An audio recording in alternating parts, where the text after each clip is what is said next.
I'm Rob Licuria, Senior Editor at God Derby, here with Hesham Nazih, composer on Moon Knight. Hesham, there's a reason why I always want to interview composers and why I listen to TV and film music all the time. For me, it's because they are really good at making us feel something: anticipation, excitement, tension, melancholy, devastation. Do you agree that the composer's number one job is to tap into the emotion of the scene with the right melody, theme, or cue? Can't agree more. Can't agree more. That's the main job description. That's the main goal. That's what we are all after, is to hit the right emotion, the right feel, the right with whatever tool we got. The as you said, the melody, the theme could be just a note, just a color, just a shade of something. It's just but the emotions are the that's the number one goal. That's correct. Yeah. Absolutely. And this score is so rich. There's so much to it. Like, we really could spend hours talking about the various elements, because you're doing, an action adventure. You're also bringing in a lot of Egyptian culture, and you're doing this beautiful ancient anthemic elements full of full orchestra and beautiful choir work, and has this religious, mythological, timeless quality to it. So I want to talk about that first. What do you most value about utilizing choirs and vocalists in your work? What does that bring to the score? Well, to me, the human voice is the most touching voice ever. It's the most, it's someone singing to you, someone talking to you, someone expressing emotions to you. So it's, I always consider it's the most effective musical timbre or color or sound. Yeah. And the fact that humans can hum or can sing, to me, the singing words, even if I do not understand the meaning of the words, is more effective than just humming.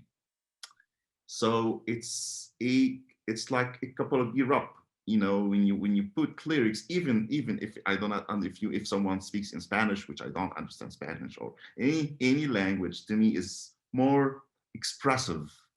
So when a group of people sing, it's more of that. When this group of people sing in a different manner, in a different fashion, like group of ethnic chanters and or a big set of choral piece singing a classical type um, um, piece of music, and these different colors of the human voices singing all together gives more and more emotions to the score, so or to any score. So to me, Yeah. it's the ultimate or the most effective musical tool. Yeah, it's so evocative. It really elicits emotion, unlike anything else. And I think you having to juggle so much, as I mentioned earlier, because this is a Marvel production. It's also set in Egypt, modern Egypt, as well as ancient Egypt. Yeah. Like, it's a lot. So I want to talk about the Egyptian and Middle Eastern elements, because I think that's a real highlight, something that we all were hoping for out of the score. And I'm so glad that they decided to hire, somebody like yourself, who is such a part of the Egyptian musical scene. You understand Cairo today. How important is that to bring that authenticity to this production? Oh, it's then when for someone watching the series and who doesn't know, never visited Egypt before, he wouldn't miss anything if this wasn't authentically Egyptian. But given the fact that, okay, all right, this is the Egypt nowadays, Egypt, it's for him that's a new reality, because we've been so used to the better put it, the way that the Western look Yeah, right. to Exactly. the yeah, which is fine. It's fine. It was okay, but it's not. It is. it's not just it, because Egypt is a very large country, very large population, different in color, different in culture, very, very rich in culture. And the fact that so many cultural elements that were so ancient existed in the age of the ancient Egypt that is still used Yeah, up until today is really amazing. One of those is the musical instruments and the musical way of singing and chanting. It's that's right. Let's talk about the instrumentation, because tell me some of the instruments that you employed that are typical to Egyptian music. yeah, I used the rababa, I used the muzmar and the arghul and the ney and the duf. The duf is a percussion. It's a very the frame drum, very familiar in shape and sound as well. And the ney is a very, very basic reed instrument, but it's widely used in Egyptian music and all Eastern music, Middle Eastern music, and all Mediterranean music. Yeah, And the mizmar, which is authentic Egyptian, and the arghul. Those are two. The arghul is a double reed instrument, and the muzmar is a reed instrument. The muzmar is a very piercing sound, very pretty much similar to the zurna and the bagpipe, the Irish, somewhere like the Irish bagpipe, very different in flavor though. But yeah. the sound, the quality of the sound is pretty much like that. You can cheat if you don't have a good sample. You can you can borrow a bagpipe until you hire a real mizmar player. Yeah, And yeah, and the rababa, which is a fiddle instrument, only two strings and a very small cone with a bow. Uh, but what's amazing about those instruments is that you found them engraved on the walls of the temples. It's been used since like thousand of years, just the same, never changed. It's amazing and still used in modern time music. I mean, you find them used in the most recent pop songs. So that's yeah. incredible. Like, and that's the beauty. Like, I just was thinking, like, so when you've got Jeremy Slater, Mohammed Diab, they're bringing this show to life. They come to you, you sign on board, you know what you're getting. But this is a big deal. This is Marvel. People flock. This has been so popular. What on? I mean, what's the first thing that comes to mind? I mean, how did you get? What was your way in to tackle this huge undertaking? Yeah, you know, thinking of Moon Knight and the main character, I realized that this show is not about Egypt. And the main character, there's except for Laila El Fuli, they're not Egyptian. The fact that there's a big parts of the events took place in Egypt, but it's not about Egypt. It's not about that. Could have happened anywhere in the world. It's it's the what took a lot of thinking and contemplation in my head is the nature of the character, Marc Spector, the main character. His background, his childhood trauma, what he has gone through all the way, his upbringing, his relation to his mother, his relation to his wife, the sense of guilt that he carries towards his life, his wife, the wife that he loves, he has to push away in order to protect her from him, and how he met Khonshu, how he became Moon Knight. So those kind of things I really had in mind, and that's this was the these were the things that shaped my thought process while writing. And in regards to the back to the instrumentation and to the ancient Egyptian instruments, of sometimes you think, okay, sometimes you say, okay, I'm gonna think differently. I'm gonna go the less traveled road this time. I'm not gonna use what's obvious. And in some other occasion, you say, okay, I'm not gonna shy. I'm not gonna be shy of using what's Yeah, obvious. So this were the time I said, okay, I'm gonna use the what's clear, what's ahead, what's here. So the main Egyptian instruments, but give them different roles. give them different tasks, give Yeah. them different unusual and environment. Yeah, that makes sense. You know, you don't overpower us with one thing. There's a lot happening, and we, like, for example, I love the da da da da da da theme that you season throughout the score. Yeah. And I look forward to it. Like, I'm always waiting for you to bring it back. And I always wonder with a composer, is it challenging to know when to hold back, when to dip your toe back into the main motif, and then stay away from it? Is it always a balancing act that you're going through? It is very challenging in the most beautiful way, because it's the game of in when to push, when to step back, when to leave everything, and then when to full attack again. Yeah. Because you're as if you're managing the meter of emotions in the picture. So it's, yes, and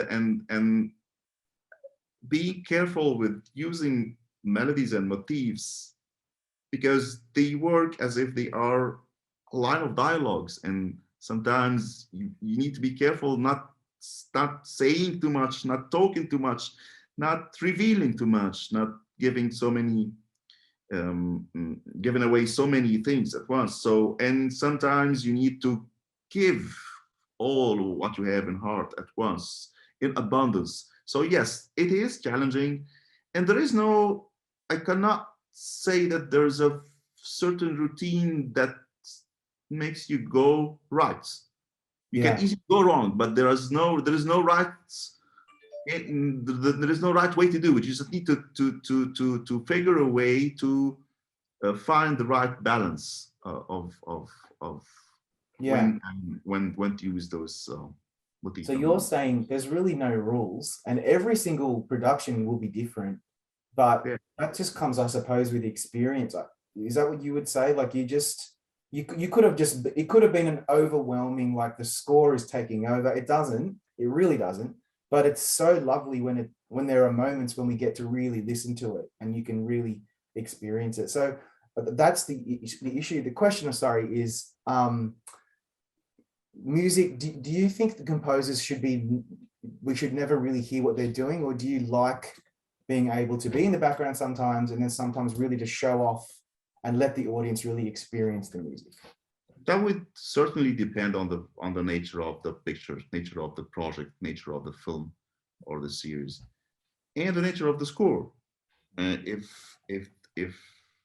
the film or the picture you're scoring music to demands that the score would be tiptoeing and hidden and lurking beneath, so that's the way it should be, or it demands the other way. So yeah, it's this. So this is the way it should be. Or sometimes it demands a little bit of this and a little bit of that. As like you mentioned, yeah, this decision defines the character and the tonality of the whole picture, because it's only color and sound and a storyline. So it's a big decision, because it defines, like I said, the character of the tonal character of the show, that needs to be taken in consensus with all the filmmakers, the director, the producers, anyone involved needs to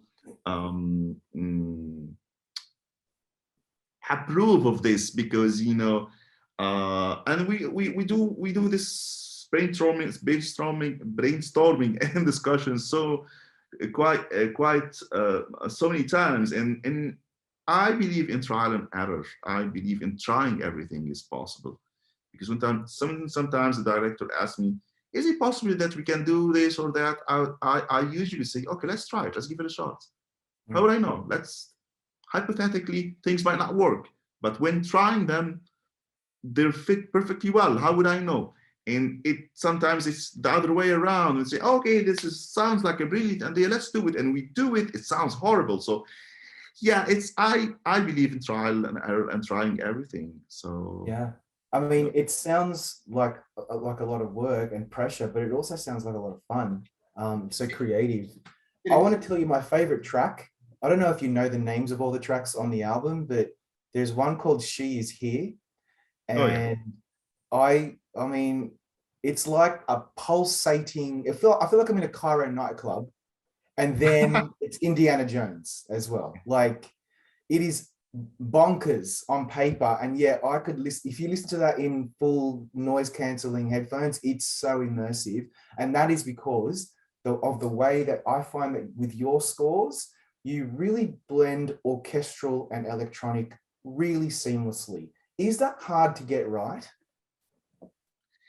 It's technically it's easy because technically technology nowadays has made almost everything easy, really, when it works. When it works. And but this blending game of different musical characters is, to me, I find enjoyable. I enjoy doing that usually. But in this track in particular, She's Here, it's the introduction of Mark Spector's journey in Cairo, trying to find Amit's tomb and the Ushati and all of that. Yeah. So he had to go through so many um, journeys and adventures. So it started with him having a fight on the rooftops of Cairo, some of the slums of Cairo. And nowadays, the pop music in Cairo is so full of synth sounds and music, and it's so hip, and it's very pounding in nature. It's not a calm, it's not like the 50s and 60s kind of singing and songs. No, it's not like that anymore. It's hip and popping. So yeah, so this is why I use this synth and onto the Indiana Jones, like you said, kind of orchestral, because this is what happened. He's in adventure into this environment. So yeah. Yeah. It's so typically for me, I've never been to Cairo. It's on my bucket list, but I just feel like Marc arrives, Stephen, Marc, whoever Yeah. arrives, and it's like modern Cairo and it's pumping. And then of course we end up in a pyramid, or we end up in a tomb where it's a completely other side of Egypt. It's just beautiful. It's emblematic of the whole score. On that note, Hesham, I'm so grateful that we get to chat today because I really enjoyed this score. Congratulations on some great work, and I look forward to more from you in the future. Thank you so much. Thank you for having me. I enjoy talking to you.